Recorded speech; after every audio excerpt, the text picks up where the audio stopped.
he noticed that surgeons were performing surgeries without sterilizing anything, just dig it in and cut.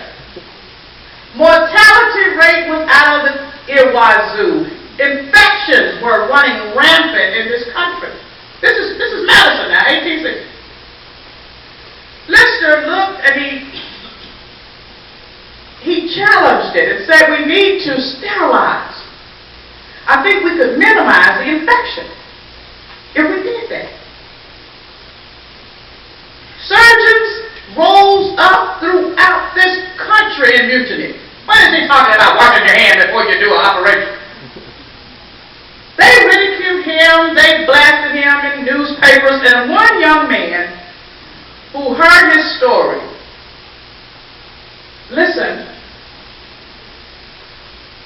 and he developed, in collaboration with Lister, he developed some sterilizing solutions.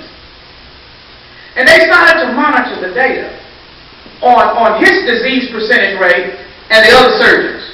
I mean, in every surgical magazine and in the medical profession, they howled this man back and forth. Oh, he was a demon.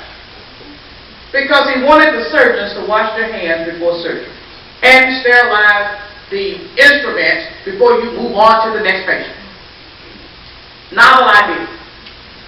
To make a long story short, the data proved that because he went against the grain, did not succumb to the status quo,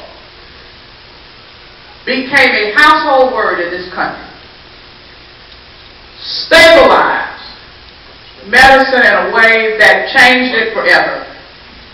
And through his creation, we were able to get, many of us use it now, Listerine.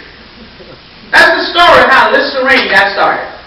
One individual who went against the grain, who decided, you know what, I'm not going to succumb. I'm not going to be just in with the regulars. I'm going to do it differently, and I'm going to try my best to make a difference. That's what you have to do in this room when you go back to your respective offices. You're going to have some aches and pains. You're going to have some challenges. But remember who the advocate needs to be in order for your students to get the access. In closing, I want to tell you this. When you're talking about going against the grain, I want you to just remember there are some essential things that you have to keep and focus on. You got to continue to set high goals, high expectations. We have a goal in our district right now. Every school in the district must offer at least 15 advanced placement classes. Every single high school in the district must offer 15. Set your goals high. Number 2, challenge students to think.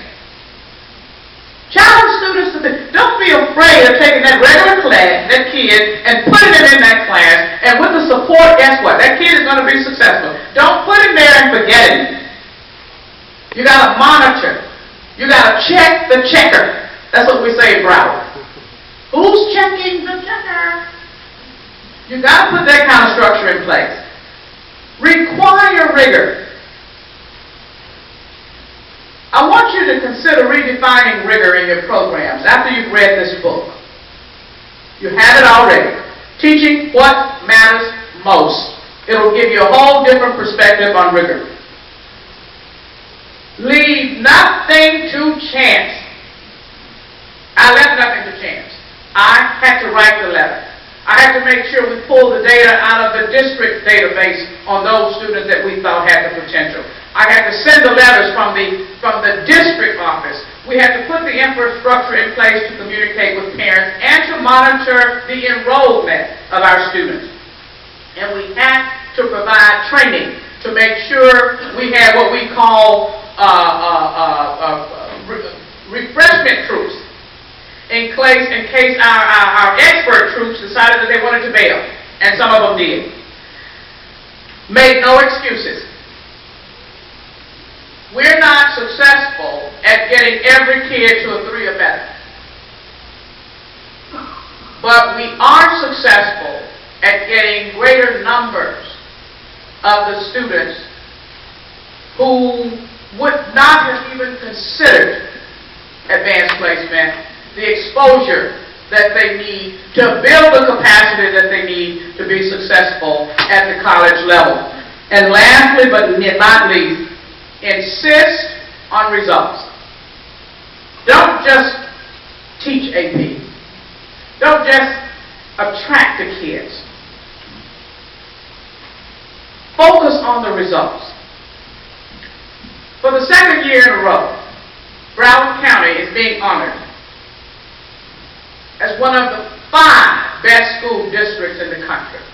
Last year we received that honor because of our data, and this year we are again competing for the Broad Award. The Broad Award is the Nobel Award in education. There's a $2 million award associated. And of that, if we become number 1 this year, $1 million will go to student scholarships. If we miss the mark again, like we did last year, you get a $250,000 reward. That's the ultimate payoff that you get. Keep the focus. Make the commitment to be advocates.